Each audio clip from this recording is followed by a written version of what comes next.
Jehovah God against Satan. But the illest thing of this is Jehovah talk about humbles himself and allow his son to partake, or his son to be the king, to be the man of the throne, so to speak, or the man of the house, in other words.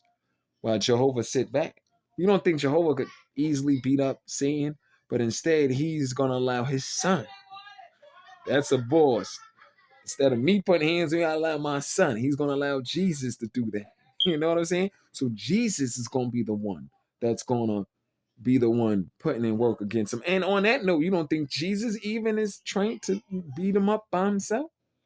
But Jehovah allowed Jesus to have, his little brothers to partake in it with him, which is the 144,000. So y'all all get the pleasure to partake and get rid of, not just Satan, but all of his minions.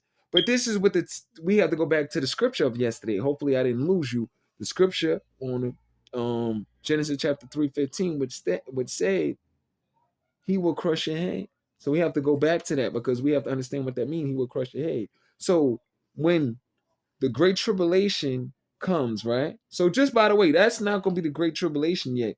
When you see the sign of, it's all peace and secure on earth, they're acting like everything is cool, then they're going to sneak attack and get rid of all the false religion. That's not still going to be the great tribulation. When you see the first sign of the great tribulation is when they start attacking Jehovah's people. Then that's when the great tribulation take place. Then when just as Jesus is not going to allow it overbear, meaning you might hear a couple of situations, but it's not going to overbear. Then just as it's getting crazy, so to speak, Jesus and 144,000 is going to partake in.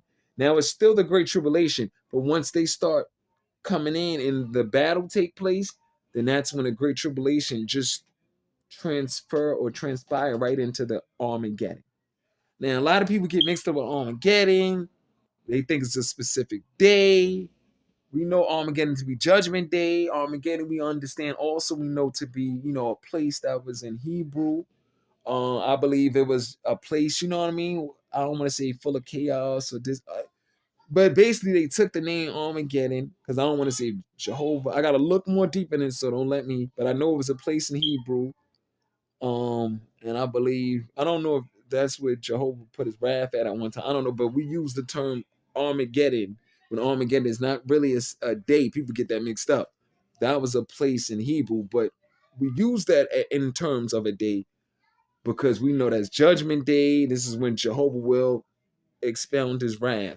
But with that being said, we also understand that Armageddon